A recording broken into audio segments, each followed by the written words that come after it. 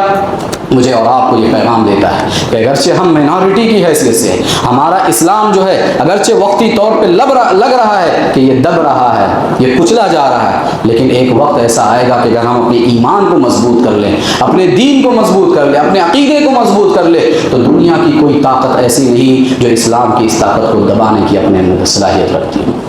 ایک اہم واقعہ ہے، ایک اہم سبق ہے جو اس واقعے سے حاصل ہوتا ہے۔ ایک آخری سبق جو اس واقعے سے حاصل ہوتا ہے وہ بتا کر کے میں اپنی بات آگے بڑھاؤں گا۔ آخری سبق جو اس واقعے سے حاصل ہوتا ہے وہ یہ ہے کہ انسانی زندگی میں دعاؤں کی بڑی تاثیر ہوا کرتی ہے۔ دعائیں اپنے اندر بڑی طاقت رکھتی ہیں، بڑی معنویت رکھتی ہیں اور بڑی قوت اپنے اندر رکھتی ہے۔ دعائیں انسانی زندگی میں بڑا کرشمہ دکھاتی ہے، اس کے اندر وہ صلاحیت ہے، وہ اسپرٹ ہے، وہ طاقت ہے کہ انسان کی تقدیر کو بھی بدلنے کی اپنے اندر صلاحیت رکھتی ہے۔ پیارے نبی صلی اللہ علیہ وسلم نے فرمایا لا يرد القضاء الا الدعاء، آپ نے فرمایا کہ انسان کی تقدیر کو اگر کوئی چیز بدل سکتی ہے تو انسان کی دعا ہے۔ انسان اگر خلوص سے، للہیت سے، خشوع و خضوع کے ساتھ اور دعا کے جو آداب و شرائط ہیں ان کا خیال رکھتے ہوئے اگر اللہ رب العالمین کو پکارے، انسان کی دعاؤں کے اندر وہ تاثیر ہے کہ انسان کی تقدیر بھی اس سے بدل جاتی ہے۔ حضرت موسیٰ اور فرعون کے واقعے میں جگہ جگہ پہ یہ نظر آتا ہے کہ انہوں نے، حضرت موسیٰ اور ان کی قوم نے دعاؤں کا سہارا لیا، اور خاص طور پہ فرعون کی ہلاکت جو ہوئی آج کے دن 10 محرم الحرام کو، اس تاریخ میں فرعون کی جو ہلاکت ہوئی، اس کی ہلاکت میں جہاں بہت سارے اسباب تھے، بہت ساری تدبیریں تھیں، وہیں پہ حضرت موسیٰ اور ان کی قوم بنو اسرائیل نے دعاؤں کا سہارا لیا تھا اس کی ہلاکت کے سلسلے میں۔ سورہ یونس کے اندر اللہ رب العالمین، ایسے تو بہت ساری دعائیں جگہ جگہ پہ منقول، لیکن خاص طور پہ فرعون کی ہلاکت کے حوالے سے جو دعا، ظالم حکمران کی ہلاکت کے حوالے سے جو دعا مجھے اور آپ کو کرنی چاہیے، وہ دعا یاد رکھنا ہے اور اس دعا کو کرتے رہنا ہے۔ سورہ یونس کے اندر اللہ رب العالمین نے بتایا کہ قوم بنو اسرائیل کیا دعا کرتی تھی۔ کہا ربنا لا تجعلنا فتنة للقوم الظالمین ونجنا برحمتك من القوم الكافرین۔ قوم بنو اسرائیل یہ دعا کرتی تھی کہ پروردگارا تو ہمیں ان ظالم لوگوں کے لیے آزمائش اور امتحان کا ذریعہ نہ بنا، فتنہ نہ بنا ان کے لیے۔ وَنَجِّنَا بِرَحْمَتِكَ مِنَ الْقَوْمِ الْكَافِرِينَ، اور اے ہمارے رب اپنے فضل و کرم سے ان کافر قوموں سے ہمیں نجات عطا فرما۔ یہ دعا قوم بنو اسرائیل لگاتار اور مسلسل کر رہی تھی۔ حضرت موسیٰ اور ہارون علیہ السلام وہ بھی دعا کر رہے تھے رَبَّنَا اطْمِسْ عَلَىٰ أَمْوَالِهِمْ وَاشْدُدْ عَلَىٰ قُلُوبِهِمْ فَلَا يُؤْمِنُوا حَتَّىٰ يَرَوْا الْعَذَابَ الْأَلِيمَ، کہ پروردگارا تو فرعون کے مال و اولاد کو، اس کے تمام چیزوں کو تہس نہس کر دے، ملیا میٹ کر دے، وَاشْدُدْ عَلَىٰ قُلُوبِهِمْ، اس کے دلوں کو سخت کر دے، فَلَا يُؤْمِنُوا حَتَّىٰ يَرَوْا الْعَذَابَ الْأَلِيمَ، اور کہا دعا کرتے ہوئے کہ وہ ایمان نہ لائے جب تک کہ عذاب کو اپنی آنکھوں سے نہ دیکھ لے۔ اور وہی ہوا، فرعون نے جب عذاب کو اپنی آنکھوں کے سامنے دیکھا تب جا کر کے ایمان کا خیال آیا۔ لیکن ایسے وقت میں جب عذاب آ چکا ہو اور کوئی کلمہ پڑھنا چاہے، توبہ کرنا چاہے، تو پھر ایسے توبے کا کوئی معنی نہیں ہوتا ہے اور کوئی فائدہ نہیں ہوتا ہے۔ تو حضرت موسیٰ علیہ السلام یا قوم بنو اسرائیل، انہوں نے فرعون کی ہلاکت اور اس کے ظلم و ستم سے بچنے کے لیے جو اسباب اور تدبیریں اختیار کی، ان میں سے ایک اہم سبب اور ایک اہم تدبیر یہ تھی کہ انہوں نے دعاؤں کا سہارا لیا اور دعا کرنا انہوں نے کبھی بھولا نہیں۔ تو حضرت موسیٰ اور فرعون کے واقعے سے یہ اسباق مجھے اور آپ کو حاصل ہوتے ہیں، اور آج ہی کے دن حضرت موسیٰ علیہ السلام کو، ان کی قوم کو، بنو اسرائیل کو اللہ رب العالمین نے 10 محرم الحرام کو فرعون کو پانی میں ڈبو کر کے اس سے نجات عطا فرمائی۔ اسی وجہ سے اللہ کے نبی صلی اللہ علیہ وسلم نے خود حضرت موسیٰ علیہ السلام نے روزہ رکھا، اور جب ہجرت کر کے مدینہ پہنچے آپ تو دیکھا کہ یہودی روزہ رکھتے ہیں اس دن کا 10 محرم الحرام کا۔ آپ نے جب وجہ دریافت کی، آپ کو بتایا گیا، تو آپ نے کہا فَنَحْنُ أَحَقُّ وَأَوْلَى بِمُوسَىٰ مِنْكُمْ، کہا کہ اس معاملے میں اگر بات ایسی ہے کہ حضرت موسیٰ علیہ السلام کی خوشی میں تم شریک ہونے کے لیے روزہ رکھتے ہو، تو اس بات کی تم سے کہیں زیادہ ہم مستحق ہے کہ ہم ان کی خوشی میں شریک ہو۔ پیارے نبی صلی اللہ علیہ وسلم نے خود بھی روزہ رکھا، اپنے صحابہ کو بھی روزہ رکھوایا، اور امت کو بھی روزہ رکھنے کا حکم دیا۔ لہٰذا آج ہم سب جو روزہ ہیں، یا اکثر لوگ جو روزہ رکھے ہیں، پیارے نبی صلی اللہ علیہ وسلم کی سنت کی اقتداء میں آج ہم نے روزہ رکھا ہے۔ اللہ رب العالمین ہمارے اس روزوں کو حقیقی معنوں میں شرف قبولیت عطا فرمائے، اللہم آمین۔ حضرات، یہ ایک واقعہ تھا جو مومنوں کے دلوں میں خوشی و مسرت کے جذبات پیدا کرتا ہے، لیکن آج ہی کی تاریخ میں ایک دوسرا واقعہ جو ایک سانحہ کا ایک حادثہ تھا جو اسلامی تاریخ میں پیش آیا، وہ تھا حضرت حسین رضی اللہ عنہ کی شہادت کا واقعہ۔ اللہ اکبر، بڑا دل دوز واقعہ، بڑا جگر سوز واقعہ، اور ایسا سانحہ تاریخ میں بہت کم پیش آیا ہے۔ نواسہ رسول، اللہ اکبر، کیسا نواسہ،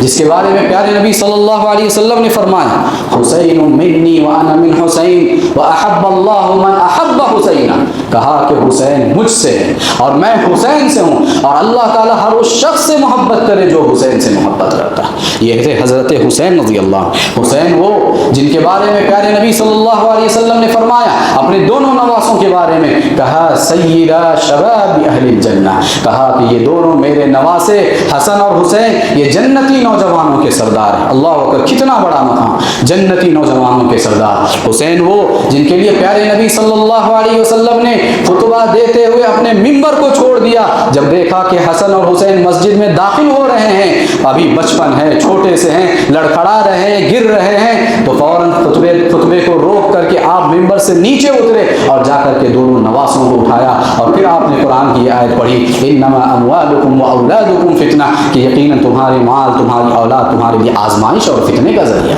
اللہ اکبر، حضرت حسین رضی اللہ عنہ کون؟ وہ حضرت حسین رضی اللہ عنہ اور حضرت حسن جن کے لیے پیارے نبی صلی اللہ علیہ وسلم نے اپنے سجدے کو لمبا کیا۔ آپ نماز پڑھا رہے ہیں، آپ سجدے کی حالت میں ہیں، اور آپ کی پیٹھ پر آپ کے دونوں نواسے سوار ہو جاتے ہیں، بیٹھ جاتے ہیں۔ اللہ کے نبی صلی اللہ علیہ وسلم ان کے جذبات کا اتنا احترام کرتے ہیں، اتنا احترام کرتے ہیں کہ آپ اٹھتے نہیں جب تک کہ وہ آپ کی پیٹھ سے اتر نہیں جاتے۔ یہ ہیں حضرت حسین اور حضرت حسن رضی اللہ عنہما۔ تو حضرت حسین رضی اللہ عنہ کی شہادت اسی 10 محرم الحرام کی تاریخ کو ہوئی، لیکن میں آپ کو بتاؤں کہ حضرت حسین رضی اللہ عنہ کی جو شہادت واقع ہوئی اس میں خاص طور پہ حضرت علی رضی اللہ عنہ اور حضرت امیر معاویہ رضی اللہ عنہ دونوں کے درمیان جب جنگیں ہو رہی تھی، جنگ صفین، جنگ جمل وغیرہ،